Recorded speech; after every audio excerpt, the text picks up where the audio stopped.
hold this. And thank you, Vanessa. I don't know about you, but I am so inspired by the young people.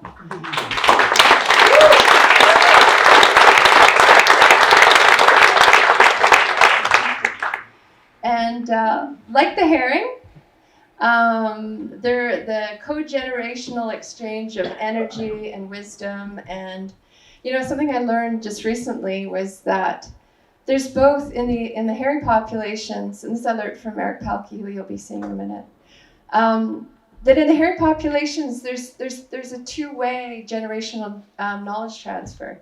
Sometimes the herring will send the scouts, the young ones, and there's a beautiful story. John Elliott, one of the elders at Sartlip, would be sent down to go to the river shore to watch for the scouts. Scouts were often the young ones, which I had thought that they were the elders, but in fact, Eric said, no, both happened. Sometimes the young scouts were sent in, sometimes the elders just led the population in, but the young scouts were sent in a few days early. And if the scouts came, then they would know that the elders that would then lead their families into the bay. So, and that's sort of a good segue to lead off. If I falter sometimes, it's because I'm reading my notes from mine, but Cass gonna advance them. So I thought that what I would do is just help sum up some of the conversations that I've had through working on the herring project with Conservancy Hornby and with Pacific Wild, but also through the years. I really also want to acknowledge David Ellis as one of the elders on herring, because there's probably a common denominator amongst many of us and all through the First Nations of the Salish Sea, and actually all through the coast, and that's David Ellis. He's not here today, but I really wanted to take this moment to acknowledge him because he's been a tireless herring campaigner since the first. I think David and I joined the Chemainus First Nations 28 years ago on a protest for herring through the streets of Chemainus. And we all had signs with herring Chinook Orca. And I can tell you that didn't quite get the same social media kickback that some of the work that Ian and Deirdre and the team with Pacific Wild are going. But it is those elders upon whose shoulders we're all standing. And David, the reason I'm acknowledging him is that David has been also the transitional knowledge keeper of First Nations elders. That he was going, because he's going into the communities, and he was forming a lot of the bridges between these elders and people like me, kind of demystifying, as being a settler, demystifying this relationship, this kind of, what is this thing about having a relationship with First Nations? And it was David that just took it right to this level about we share this common, wonderful, beautiful place. And these are these incredible knowledge keepers. And so I'm starting off with my own little short stay upon this earth in terms of my family. And we're looking at a photograph that my great-grandmother took of Fulford Harbour, and it was exactly 100 years ago today. Literally today, because I have this photograph in journals, and she was a painter. She had one of those old, I found the camera, it's an incredible sort of weird thing that pops out. And she took photographs of the places that she loved. And this is, it's now known as Fulford Harbour. It was Xenaksiala. Lorne Underwood, this is your territory, and I know I just want to acknowledge Lorne in the audience. This is Wa'xaid territory, and she was taking a photograph from the top of the hill, looking down into, you can see, this is Russell Island, which is now part of the Gulf Islands National Parks, but also this is all the home of many of the members, and I'll show you a picture in a minute, of family members of the Wa'xaid nations. So This is a picture, oh, next one. This is a picture of my great-granny, and she was very much, she was a painter, she was a naturalist, she'd just prowl around everywhere. She'd go everywhere in her canoe and painted about this place. And of course, there were stories. And next one, Kath. This is just one of her paintings. This is right in Fulford Harbour. And these are all big eelgrass meadows. And this was a major spawning area. So stories about spawning herring were part of the family story. Fulford Harbour always had a spawn. You could almost time your calendar year on it. And next photograph. So these are great. This is a great-great-granny, a granny, my grandfather, my grandmother, and various. And I love their fishing gear. It's kind of. They're all a bit eccentric, and they relied. I did a talk with Cecilia Claxton, and we did a story about. Cecilia calls it, in her language, it's konanital. It's working together to restore the land. And we showed pictures of our family pictures, and in fact, the family pictures are very similar. There's always people on the beach. There's always people fishing, knitting, and a lot of this outdoor life. And what we were trying to do was to try and raise awareness about some of the similarities of our families in this area. And then Cecilia would then talk about some of the differences, of course. But this is a typical teaching of someone like Cecilia Claxton, who was constantly looking for ways to work together from where we're at now, to try and work together to get back to do things like restore our land. So this is one of these shifting baselines that you've been hearing about. My baseline was coming from 3, 4 generations, 5 generations of people living and sharing stories. And the next slide. These are the neighbors. This is Seo Charlie. My grandmother used to call him Jaja Charlie because she couldn't pronounce his name very well. And this is his wife, who is a Malahat woman, is holding one of the little Salish dogs that are now extinct. So this is they're sharing the beach, and I say that not in a way because this family allowed my family to share this beach, and in that you can see the shell midden in this area, this reserve, this tiny little pocket created under the reserve system. Contains an archaeological record of about 4,500 years. Probably the sea levels were higher, so people had moved down. And in this record of remains is also continuous history of herring utilization in Fulford Harbour.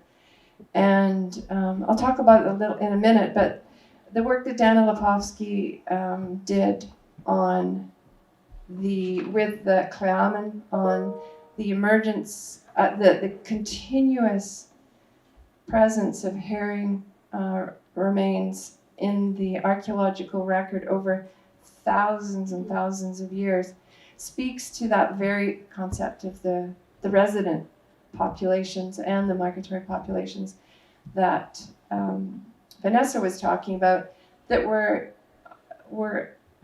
of course obvious to anybody that was living here for thousands of years.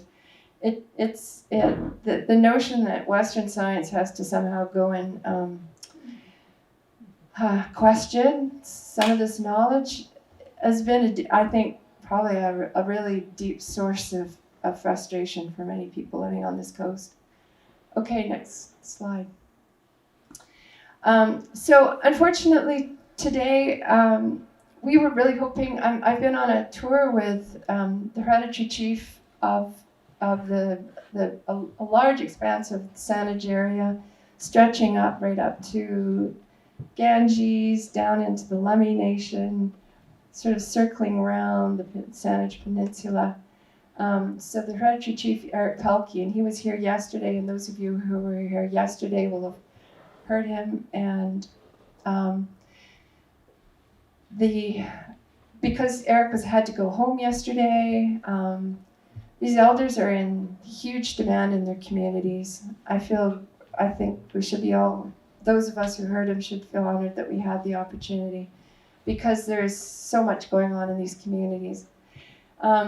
Eric talked about his great-grandfather, Chief Louis Pelkey, and who had to travel to the McBride Mechanic Indian Reserve Commission to argue for the failure to include Ganges in the areas that they were allowed access to.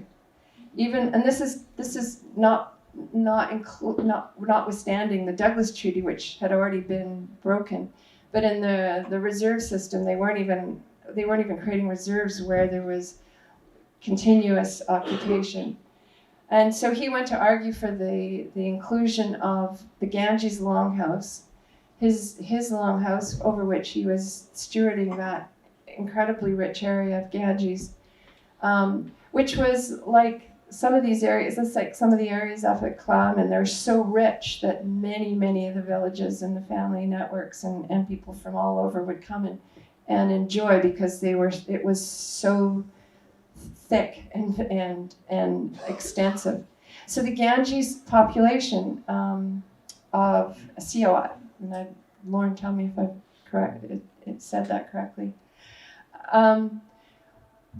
Was always known as the first spawn in the Salish Sea. Pretty much, it was a very early spawn.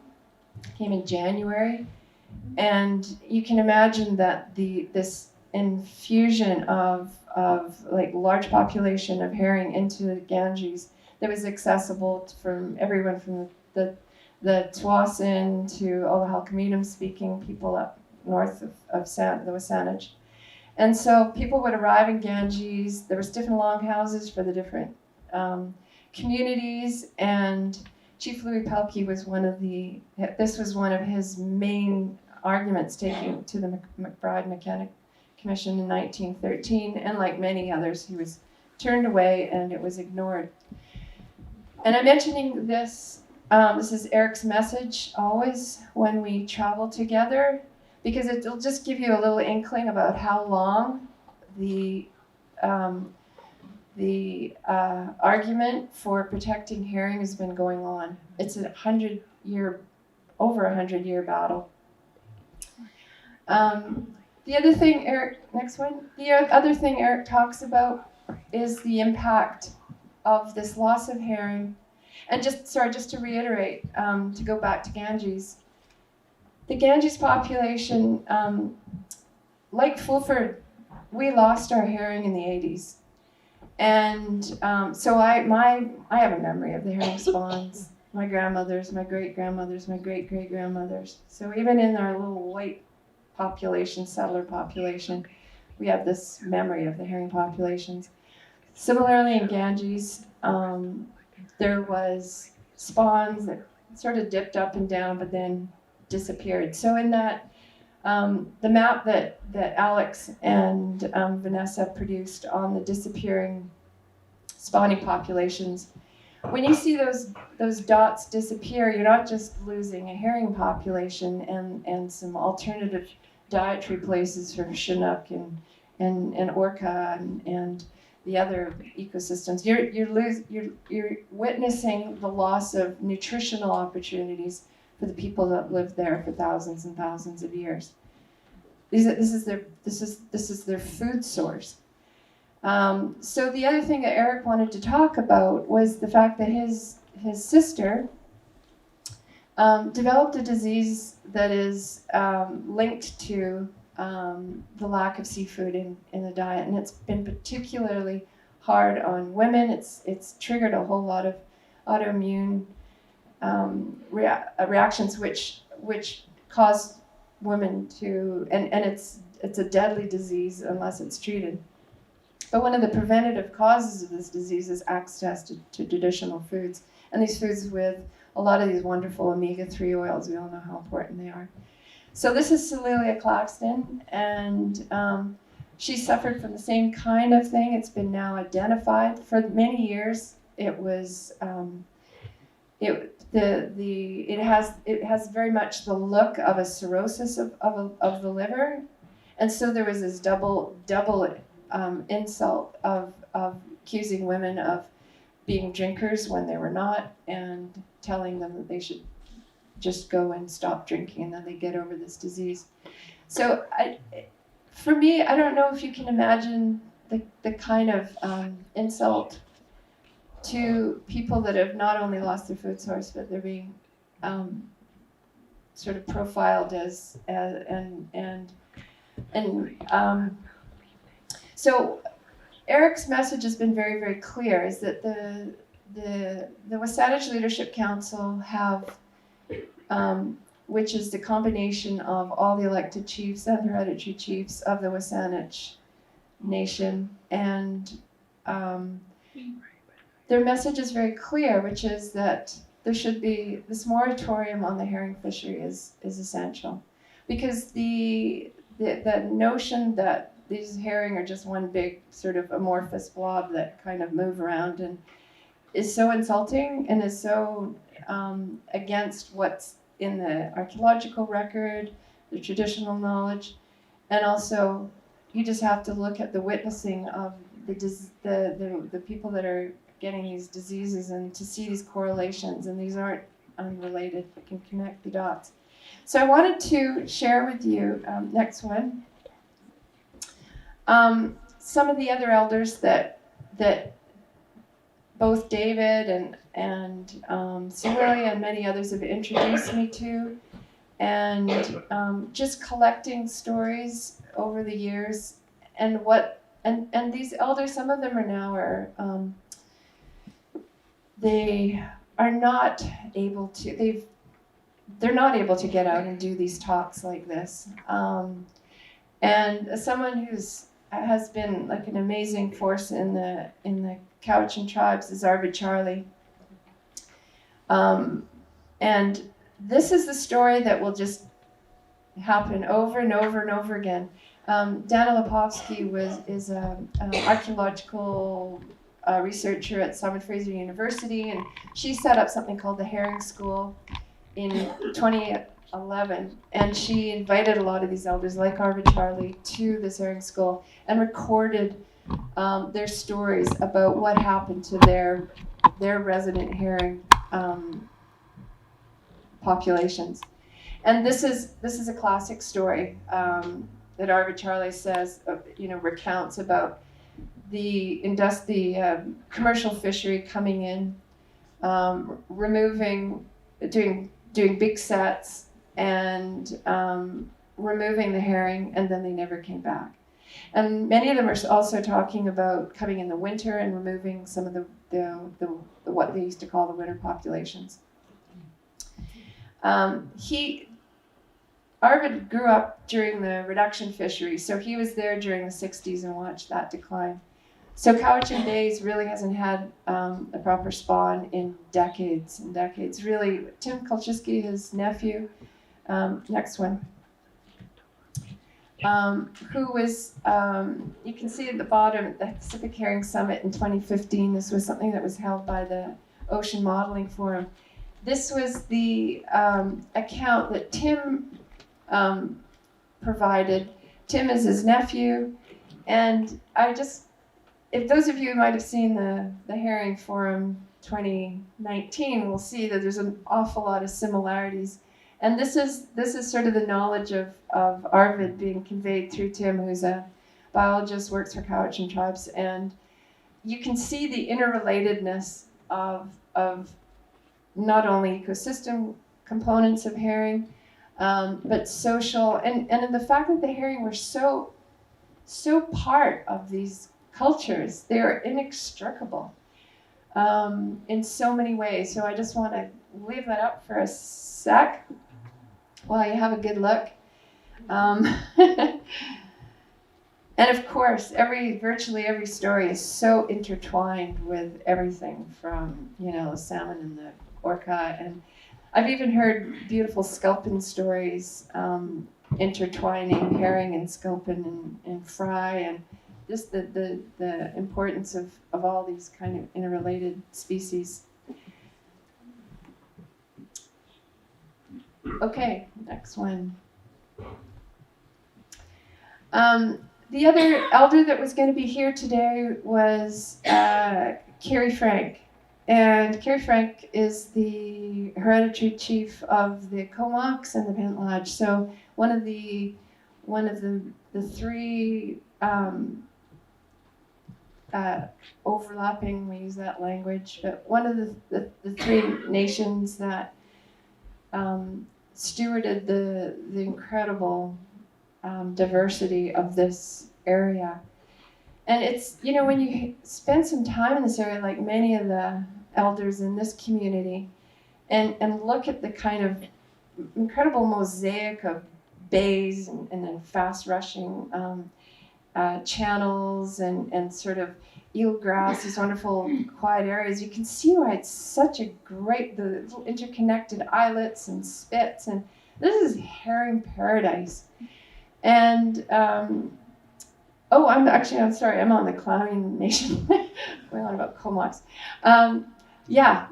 Okay, hold that thought. We'll just go to the Comox Nation first, because yesterday was a pretty emotional day for me, because we were up in Lambert Channel and right in Comox Harbour as the seiners opened. We were there when they opened, and the seiners are putting their sets, and there's an industrial military complex in the middle of this extraordinarily delicate, in a way, because ecosystem, because you're talking about the gentle threads of eelgrass and the tiny transparent eggs, and the brittleness of a I don't know if any of you have been around mating herring, but there's sort of a brittleness, like every predator in the world is after them, so they're super sensitive. So when you get 47 seiners and gillnet boats just invading a landscape, it feels like a war.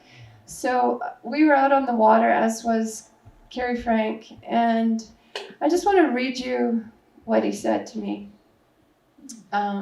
He was kind of he's elderly, and it was hard for him to I'm back on Comox.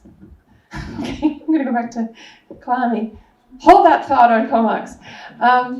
So the day before, I was up in Powell River and up in the Clammy territory, and on February 26th, the herring, and this was Clammy has their village is Tishosum. It means milky waters of herring. You don't name your village Tishosum if it only gets cloudy with a migratory herring once every 10 years, right? You call it that because it's a sure signal that you arrived at the right place, because it is such a consistent place for herring. So they hadn't had, and I'm going to show you in the next, let's listen to Walter Paul. It's the next one coming up. And then if you hover over the bottom calf, there's a little, and touch that little thing. And this is Walter Paul speaking. Department of Fisheries and Oceans decided that they were going to open up a terminal fishery, a commercial fishery here in front of the village, and in Malaspina Strait from Grief Point all the way up to Dinner Rock. So it was all seiners basically that came in, and they would blow the horn, and away they'd go and go on with the bonanza and collect all their herring they could, right? So they did that 3 years in a row. And it was after that, probably not the next year, but the year after, 2 years later, that you could see a decline happening with the return of the herring. So the questions were posed, at that point, that to Department of Fisheries and Oceans, we wanted an answer as to why, they thought that the herring was in decline. And, they kind of put us aside and pushed us back, and, didn't really have an answer for us right away. So, we took it for granted that it was the same fishery that decimated the stock, and so eventually they came back to us with their answer is that the herring that did come here into Malaspina Street in front of the village, Scuttle Bay, was not was basically a transient herring that came here, milled around here, and as they're ready to spawn, they would leave and head for Vancouver Island, Denman Island, Hornby Island, that area, to spawn there. And I thought that was a weak excuse, to us for that, as we understood and we seen it firsthand, the spawn that happened here. They would spawn here and they would stay here. Yeah, there you're seeing, this kind of stems back to the work that was laid out by Vanessa, that there has been these kind of two narratives being created by DFO, that this is the migratory that just goes where it wants, when it wants, versus some pretty, maybe you can go back one, Kath, because I'll just read out to you. This is good news. The day just before we arrived, Eric Pelkey and I to meet with, and we spoke to share concerns and to support the clamming. They've established now their treaty, and their treaty it entitles them to their traditional harvest of herring. They haven't been able to ever really collect it because they've lost their herring in their area. But for the first time since I think it was 1981, there was a spawn right at the village, and I just can't tell you how much inspiration that gives to the young people, to the elders. And you can just read it, This is really encouraging to see. That's an understatement, and I think these are the kinds of cultural reconciliation offerings that could be made by the federal government, is to honor the request by these nations to see this fishery stopped. Okay, next one again, and then on to the next one. Okay, so back to Eric Pelkey. He had suggested, along with other elders from Wasanich, that we try and bring together people and share these our thoughts and experiences, and what people are trying to do to try and change this one factor. It's not that all these people from the southern Salish Sea don't know that there's other factors going on, but this is, the thought of the commercial fishery was a low-hanging fruit, or so we thought. So we reconvened the Dana Lepofsky's Herring School from 2011 for 2019. And out of that came a declaration by the Wasanich Nation for the moratorium. That letter was sent to the minister in January. There's never been any response to that to this day. However, there's a lot of people in this room, and I can tell you that there wouldn't have been a lot of people in this room wanting to hear about herring even, Grant, 3-4 years ago? Yeah. 10. Yeah. Okay. So it's really, I would say that a lot of this work that's been done from Dan Lepofsky's time has really built up this understanding of trying to pin down at least this one foundational species. So, do you want to go to the next one? I put this in just in case. But let's play it one more time, because all the places I'm talking about and all the people that you've heard from are in this southern Gulf Island area. Yeah, do you want to go and run up around the map, and I'll just work through them as they disappear. And we have videos of elders, both from Dana or myself or various other people, from talking about this. Yeah, okay, so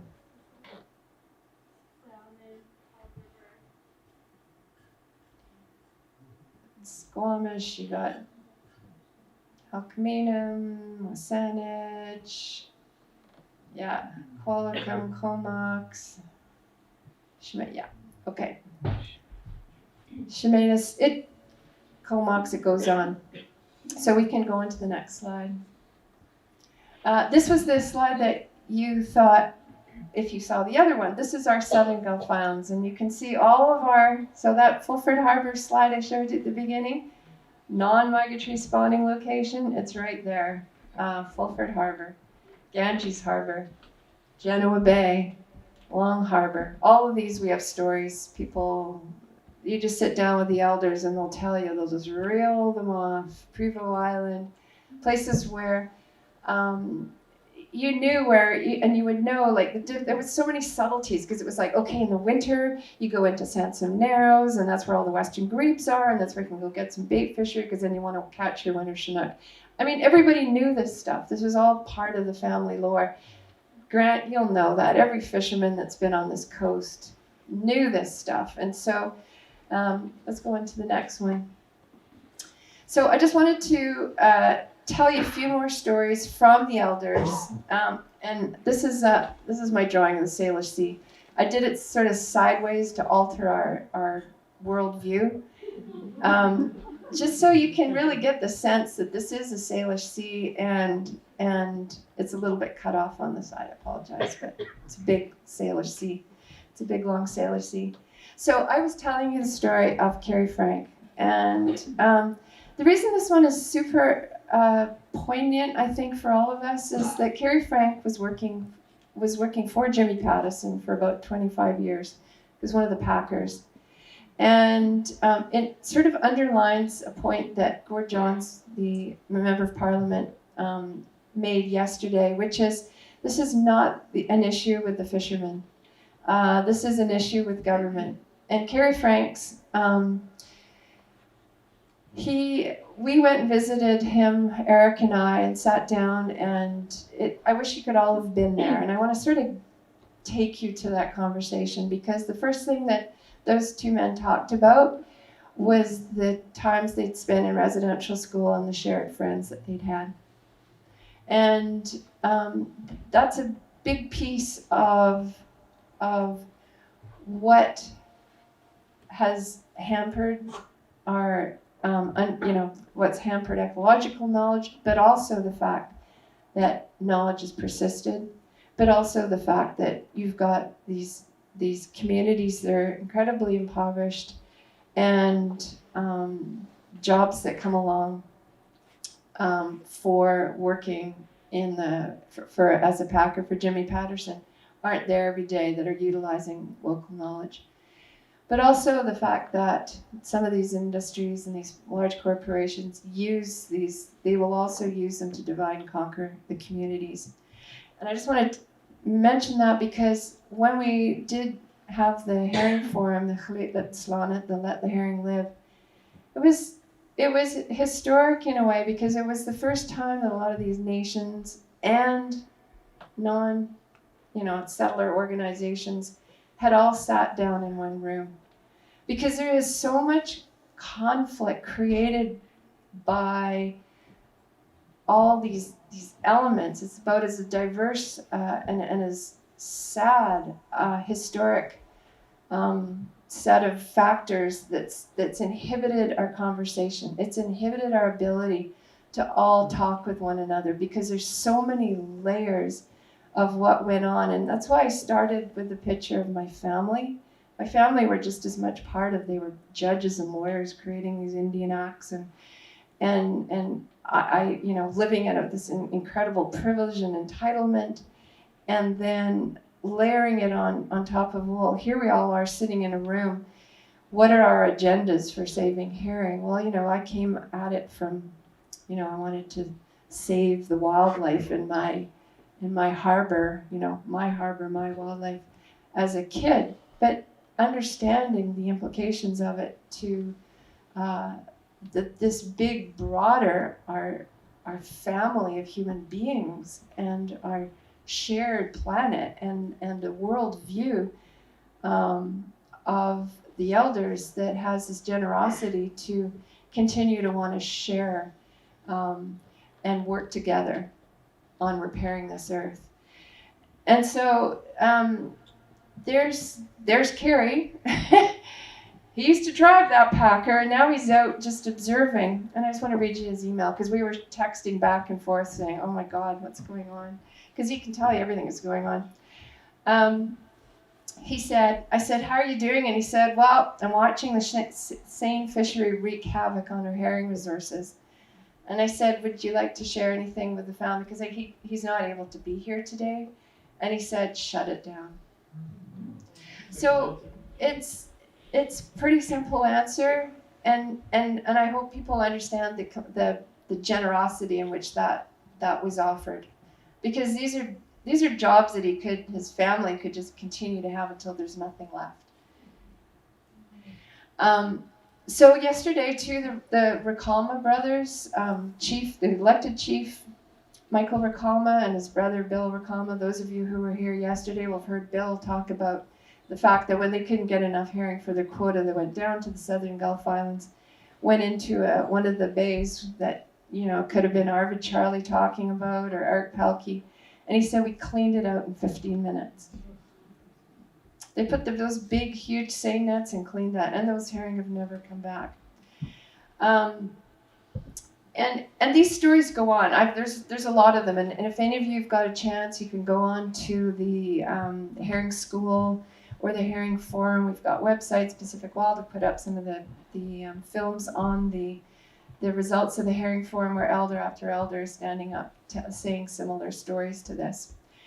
I know when I was working on, I was working on a herring story back in 2000, and it was when the Nanaimo were just grieving the fact that it was a silent spring, and there was a lot of reference made to the late Chief Peter Seymour, who had placed such high importance on the herring because it's such an important ceremonial food in the winter houses and the winter dances, and how Nanaimo, for those of you who remember Nanaimo, they used to have a sea lion fest. How many of you remember the sea lion fest? So again, in that little picture is, the blue dots. That was one of them. Okay, so next one, and I want to I'm going to take you really quickly, and this is about how we as settlers become good allies, I think. And it's about fighting for what the elders have been asking for 100 years. And it's our stupid government that isn't listening, and so it's our letters as kind of middle-class women and men and school groups and university academics and anybody that knows this stuff there is no excuse that you're not writing a letter to the Minister of Fisheries, because this is not just an ecological crisis, this is a human rights issue.